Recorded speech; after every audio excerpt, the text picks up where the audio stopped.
Hello, welcome back all of you. My name is Prachi Soni. I'm from Gandhi Senior Secondary Public School, Shukabad, and today we are here to study class 11th NCERT Geography, Fundamentals of Physical Geography. In this series, we are currently on chapter number 5, that is on minerals and rocks. We have already completed the first 4 chapters.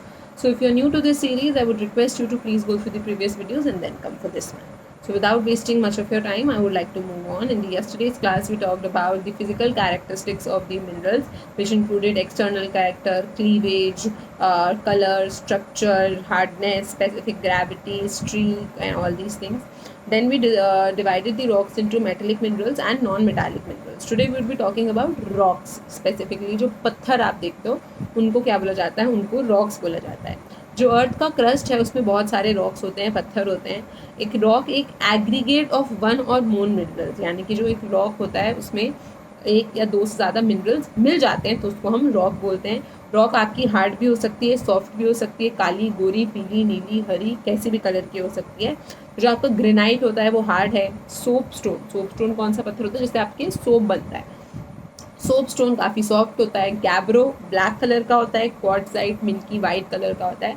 अब क्या है ना, अगर आपको ये सारे पत्थर देखने हैं तो इन सारे पत्थरों को याद रखने के लिए बहुत अच्छा ट्रिक होता है. आप गूगल पे इनका नाम डालो and you can find the pictures. At the end of this video I have attached certain pictures. ज़रूरी नहीं है उसमें आपको सारे मिल जाए, but I have tried my level best to provide you the some pictures so that you can have a better idea. So rocks का कोई डेफिनेट कंपोजिशन नहीं होता है. मतलब कुछ ऐसा नहीं है कि 10% एक्स रॉक, 10% एक्स मिनरल होगा, 20% बाय मिनरल होगा. कुछ भी फिक्स्ड कॉम्पोजिशन नहीं होता है. जो फेल्सपर और जो क्वार्ट्स हैं वो आपके सबसे ज़्यादा कॉमनली फाउंड मिनरल्स होते हैं. मतलब आपको हर तरीके के पत्थर में फेल्सपर और क्वार्ट्स मिल जाएगा बड़ी आसानी से. जो पेट्रोलॉजी क्या है? ये जो ना फेल्सपर, क्वार्ट्स, ये पत्थरों के, ये मिनरल्स के नाम है, तो आप कंफ्यूज मत होना. गैब्रो, फेल्सपर, क्वार्ट्स, क्वार्ट्जाइट, ये सारे आपके पत्थरों के नाम हैं. Petrology is the science of rocks, यानी कि पेट्रोलॉजी क्या होती है? जब आप पत्थरों की स्टडी करते हो उसको पेट्रोलॉजी बोला जाता है. एक जो पेट्रोलॉजिस्ट होता है, पत्थरों की स्टडी करने वाला, वो एक पत्थर के सब चीज़ें चेक करता है कि इसमें कितने मिनरल्स हैं, कौन से मिनरल से मिलके बना है, कलर कैसा है, टेक्सचर कैसा है, स्ट्रक्चर कैसा है इसका, यानी कि पतला है, बहुत फाइन है, मोटे पार्टिकल्स हैं. ओरिजिन यानी कि ऐसा क्या हुआ जिसकी वजह से ये पत्थर बना, यानी कि लावा से निकला या फिर सेडिमेंट्री किस फॉर्म में बना या मेटामॉर्फिक होकर बना. ये हम तीनों चीज़ें भी समझते हैं क्या है. अक्रेंस देखेगा इसकी कहाँ से निकला है, ऑल्टरेशन कुछ चेंज हुआ है या नहीं, और बाकी पत्थरों के साथ क्या रिलेशनशिप है, ये सारी चीज़ें स्टडी करता है एक पेट्रोलॉजिस्ट. नेक्स्ट होता है आपका as there is a close relation. जो आपके रॉक्स हैं, लैंडफॉर्म यानी कि पत्थरों का, लैंडफॉर्म्स का, रॉक्स का, सॉइल का, मिट्टी का, इन सब का आपस में बहुत लिंक होता है.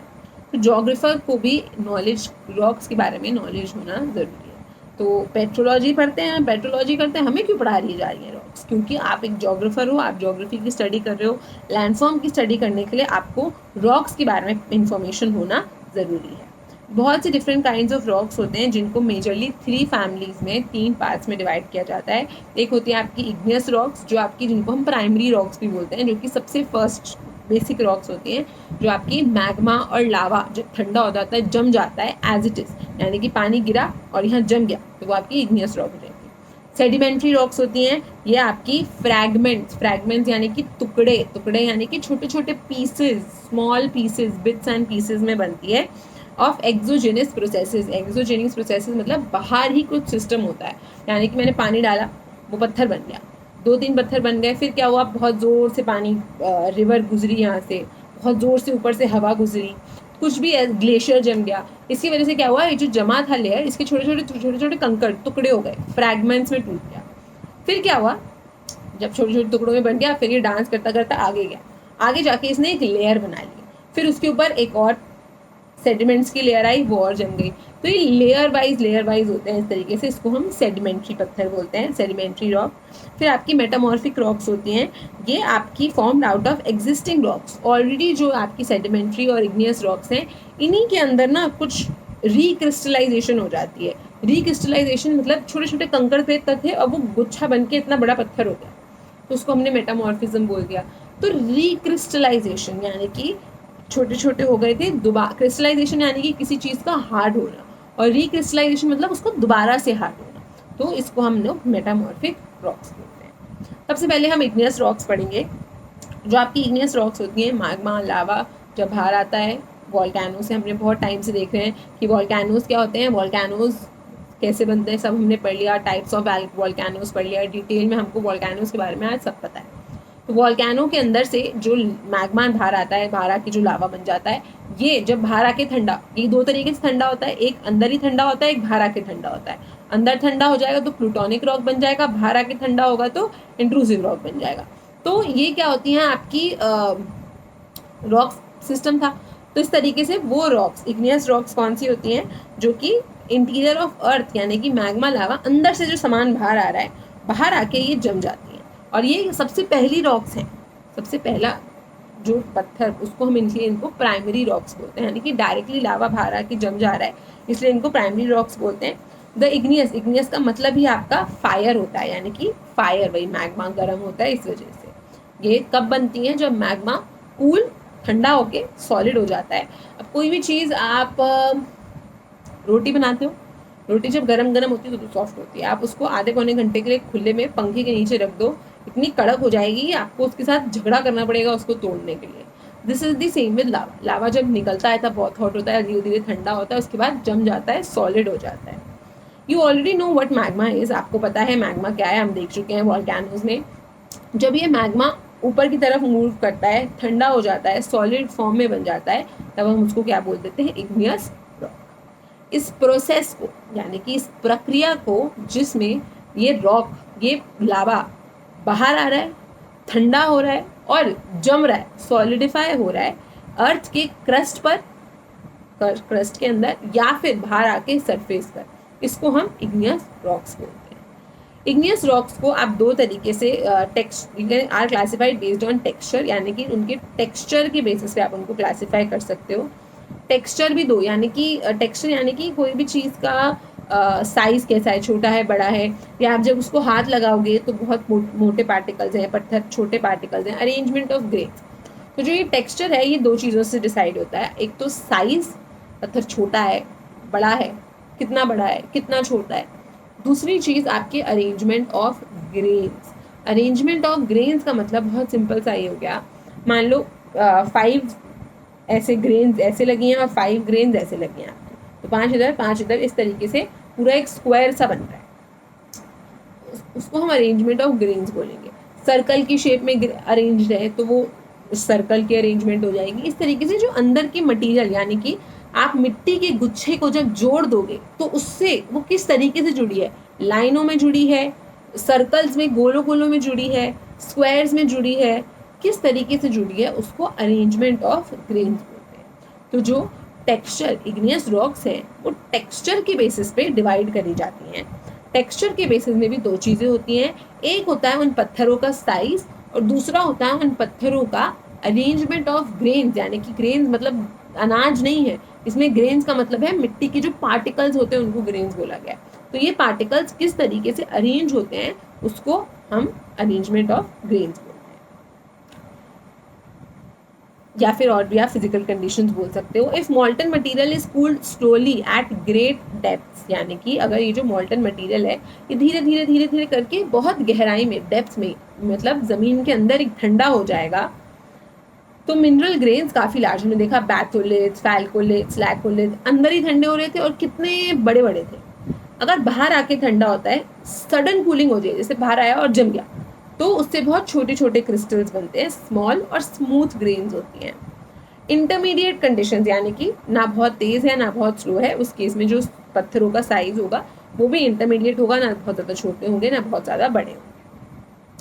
जो कुछ इग्नियस रॉक्स की जो आपको एग्जाम्पल्स याद रखने हैं वो क्या हैं, granite, gabbro, pegmatite, basalt, volcanic Brescia, tough, ये कुछ तरीके के हैं। I am repeating again, granite, gabbro, pegmatite, basalt, volcanic Brescia, tough, ये कुछ आपकी igneous rocks. You can find the pictures, ये आपको हेल्प करेगा थ्रू, थोड़ा सा आप कनेक्ट कर पाओगे इससे। Next we would be talking about the sedimentary rocks. The word sedimentary is derive from Latin word sedimentum. जो सेडिमेंट्री है ये शब्द कहाँ से आया है?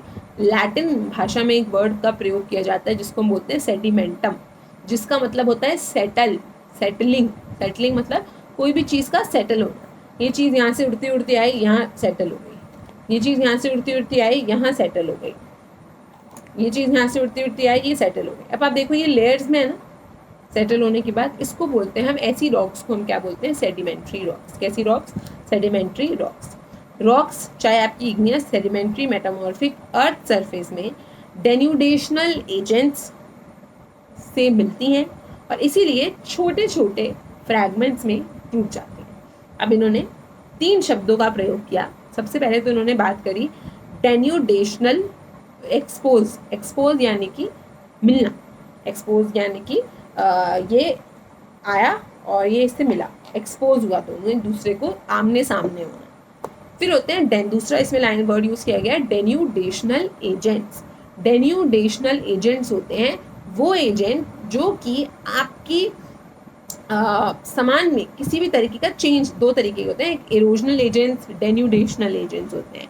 तो इरोजन वगैरह करना, उसी को इरोजन डेन्यूडेशन आप कनेक्ट कर सकते हो। हम आगे पढ़ेंगे जो जियोमॉर्फोलॉजी अगला जो चैप्टर है, इसमें हम डेन्यूडेशन और आपका डायस्ट्रॉफिज्म और इसके बारे में, इरोजन के बारे में, एक्सोजेनिक प्रोसेसेस, इन सब चीज़ों के बारे में काफ़ी अच्छे से देखेंगे, किस तरह से आपकी वेदरिंग वगैरह, टूटना फूटना।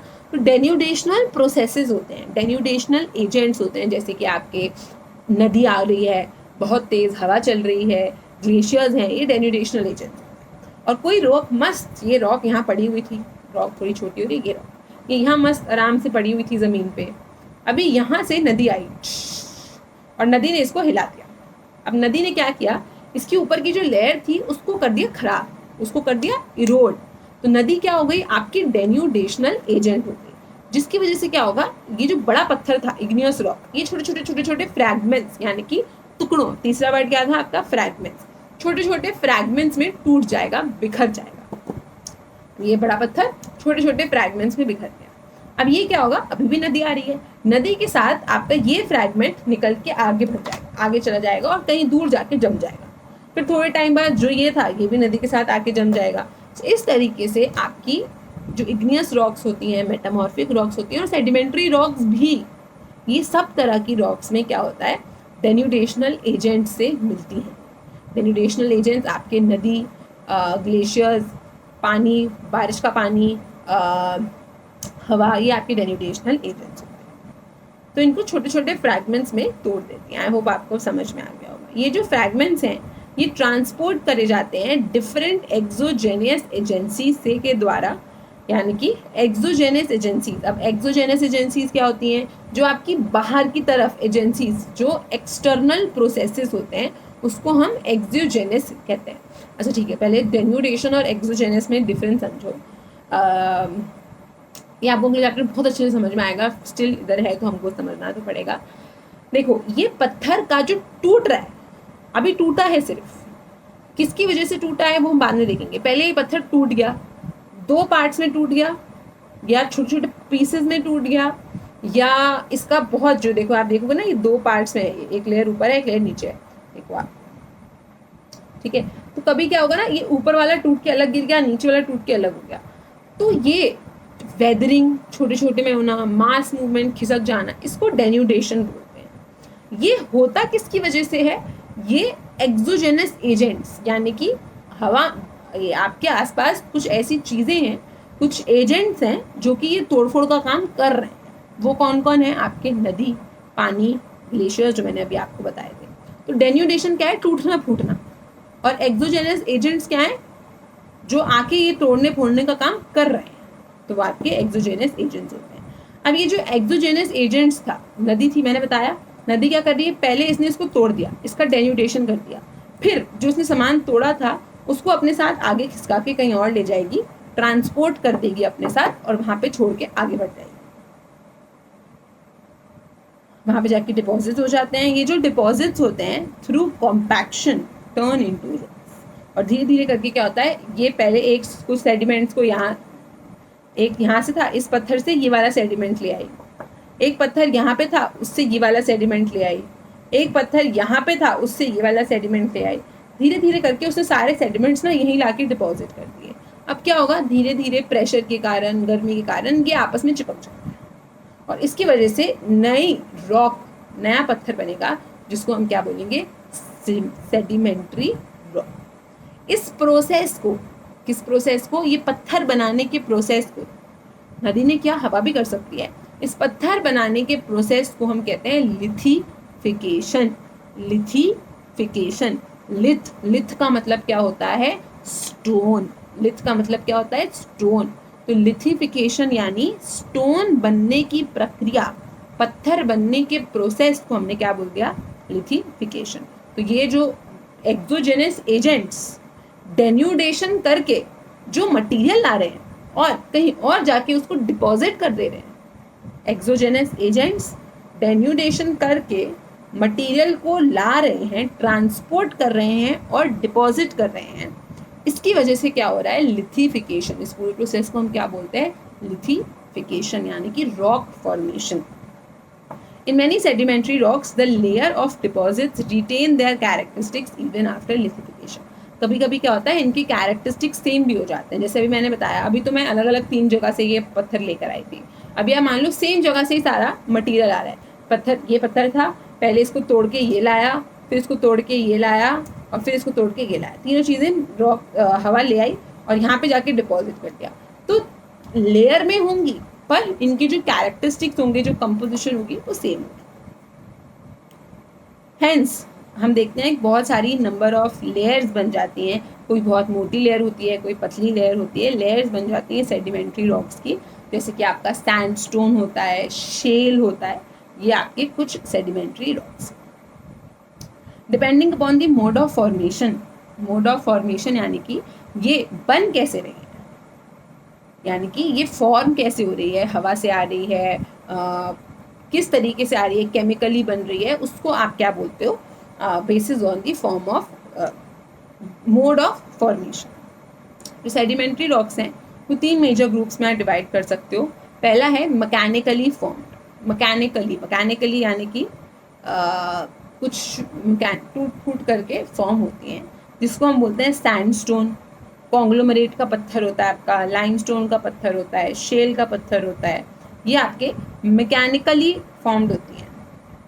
फिर हो गए आपकी ऑर्गेनिकली फॉर्म्ड, यानी कि कोई जानवर वानवर इन्वॉल्व होगा इसमें, उसकी वजह से ये फॉर्म हुई है। जैसे कि आपकी गीसराइट होती है, चॉक होती है, लाइमस्टोन होता है, कोल होता है, ये सारी चीज़ें क्या हैं, ये आपकी सेडिमेंट्री रॉक्स हैं। ये किसकी वजह से हैं, ऑर्गेनिक, प्लांट, डेड एनिमल्स वहीं जम जाते हैं, उनके बाद आपके ये तरीके की रॉक्स निकल के बाहर आती हैं। फिर कुछ केमिकली फॉर्म्ड होती हैं। अब देखो, आप मैकेनिकली में भी लाइमस्टोन लिखा है और केमिकली में भी लाइमस्टोन लिखा है, इसका क्या मतलब है, मैंने अच्छा बताया था। तो जो लाइमस्टोन पत्थर होता है ना आपका, ये आपका कैल्सीफेरस पत्थर होता है। कैल्सीफेरस पत्थर का मतलब इसमें कैल्शियम होता है। कैल्शियम होने का मतलब क्या है, इसमें अगर आप पानी डालोगे तो ये पत्थर घुल जाएगा। तो ये केमिकली फॉर्म हुए हुए पत्थर होते हैं। आपकी चर्ट हो गया, लाइमस्टोन हो गया, हेलाइट हो गया, पोटैश हो गया। जो सेडिमेंट्री रॉक्स होती हैं वो 3 तरह की होती हैं। मैकेनिकली फॉर्म, यानी कि जो भी मैंने आपको एग्जांपल दिया, उठ के वहाँ भाग जाएगा। ऑर्गेनिकली फॉर्म, मैंने आपने कुछ नहीं किया है, बस वो धीरे धीरे करके वो ऑर्गेनिकली लेयर वहाँ पे बन गई है। और केमिकली फॉर्म, यानी कि कुछ केमिकल रिएक्शंस की वजह से, चेंजेस की वजह से ये आपकी लेयर्स में टर्न हो जाती है, इसलिए हम इसको क्या बोल देते हैं, sedimentary rocks. Next is your metamorphic rocks. The word metamorphism means change of form. Metamorphism का मतलब क्या होता है, फॉर्म का चेंज होना, यानी कि मेटामॉर्फ होना। कोई चीज़, यानी कि ये पत्थर पहले ऐसा दिख रहा था, अब ये ऐसा दिखने लगेगा, ऐसा दिख रहा था अब ऐसा दिखने लगेगा। तो ये क्या हुआ, इसके अंदर कुछ फिजिकल या केमिकल चेंज अगर हो जाएगा तो उसको हम क्या बोलेंगे, आपका मेटामॉर्फिज्म बोल देंगे। Now the word metamorphic means change of form. These rocks form under the action of pressure, volume and temperature. ध्यान रखना है आपको, ये 3 चीज़ें बहुत अच्छे से ध्यान रखनी है। मेटामॉर्फिक रॉक्स के लिए 3 इंपॉर्टेंट कंडीशंस क्या क्या होती हैं, प्रेशर होना चाहिए, वॉल्यूम होना चाहिए और टेम्परेचर होना चाहिए। यानी कि अगर हमने ये पत्थर जो लिया था, ये इसमें, इसको छोड़ दो, ये समझ लो, ठीक है, ये दोनों रबर बैंड्स हैं। एक ये पत्थर लिया हमने और एक ये पत्थर लिया, अच्छा खासा मोटा पत्थर है, पतला पत्थर है। क्या हुआ कि ये पत्थर ऐसा हो गया, प्रेशर पड़ा, ऊपर से बहुत प्रेशर पड़ रहा था, सिकुड़ गया। वॉल्यूम यानी कि इसके अंदर का जो सामान था वो भी आपस में सिकुड़ता गया। गर्मी, टेम्परेचर के कारण इस कलर का हो गया, चेंज हो गया। तो प्रेशर, वॉल्यूम और टेम्परेचर, ये 3 चीज़ें होती हैं जो चेंज होती हैं, जिनमें जब बदलाव होता है, प्रेशर चेंज होगा, वॉल्यूम चेंज होगा या टेम्परेचर चेंज होगा। इन तीनों चीज़ों के चेंज होने की वजह से जो इग्नियस रॉक्स हैं और जो सेडिमेंट्री रॉक्स हैं वो चेंज होके मेटामॉर्फ हो जाती हैं, चेंज हो जाती हैं, मेटामॉर्फिक रॉक्स बन जाती हैं। Metamorphism occur when rocks are forced down to lower levels by tectonic processes और when molten magma rising through the crust comes in contact with the crustal rocks or the underlying rocks are subjected to great amount of pressure by the open.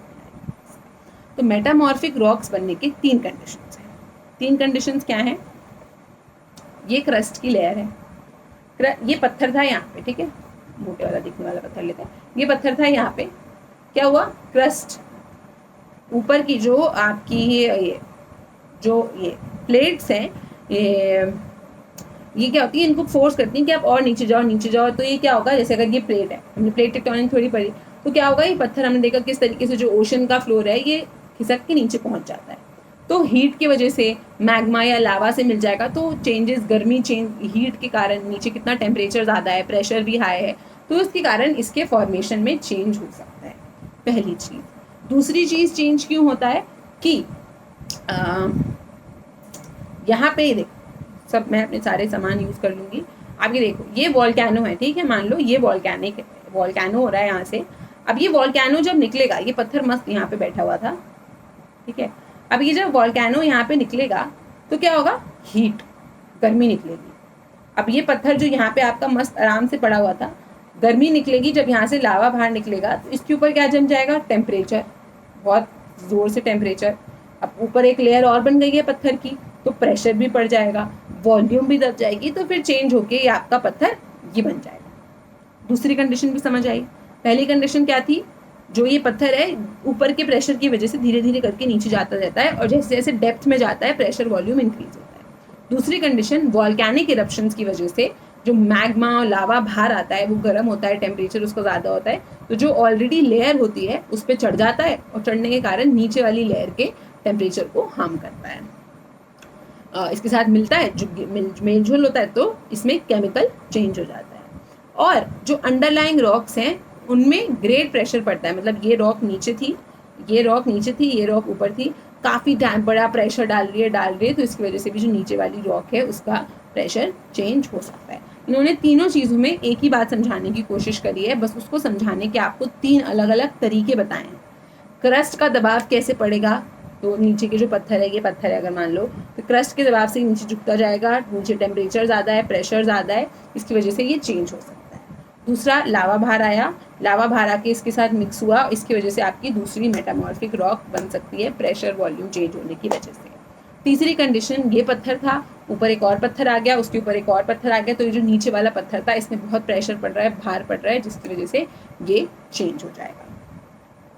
So, metamorphism is a process by which already consolidated rocks undergo recrystallization and reorganization materials within original rocks.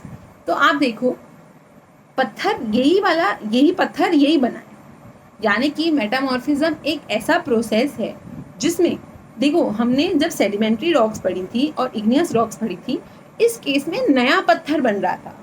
Igneous rocks कैसे बन रही थी, लावा बाहर आके जम जा रहा था, तब इग्नियस रॉक्स बन रही थी। सेडिमेंट्री रॉक कैसे बन रही थी, छोटे छोटे पार्टिकल्स दूर जा रहे थे और लेयर में बन रहे थे, तब सेडिमेंट्री रॉक्स बन रही थी।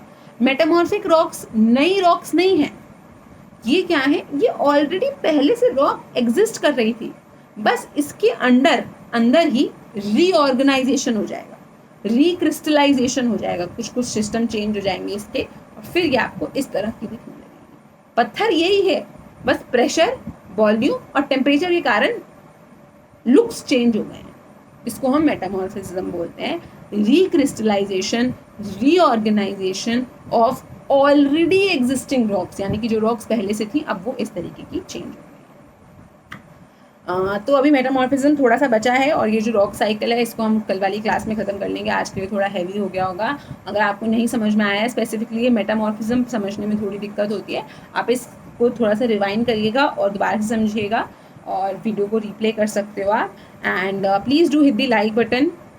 एंड सेकेंड थिंग, कुछ टॉपिक्स, छोटे छोटे जो टॉपिक्स होते हैं आपके, water crisis, gender equality, need of technology, global warming, इन पे मैं अपने चैनल पे progress with Prachi and discussing these essays. तो अगर आप इंटरेस्टेड हैं, आपको ये कुछ नहीं करना है, 10-15 मिनट का वीडियो होता है, आप कुछ भी करते करते सुन सकते हो, इससे आपकी नॉलेज बढ़ेगी। और दूसरी चीज़, ये आपको आपकी नॉलेज, अवेयरनेस इंक्रीज़ करने में हेल्प करेगा। So you can watch these videos. Third thing, please leave your comments, compliments and suggestions in the comment box. This motivates me to bring better content, to be excited for these classes. So okay, thank you, have a nice day, take care, bye bye.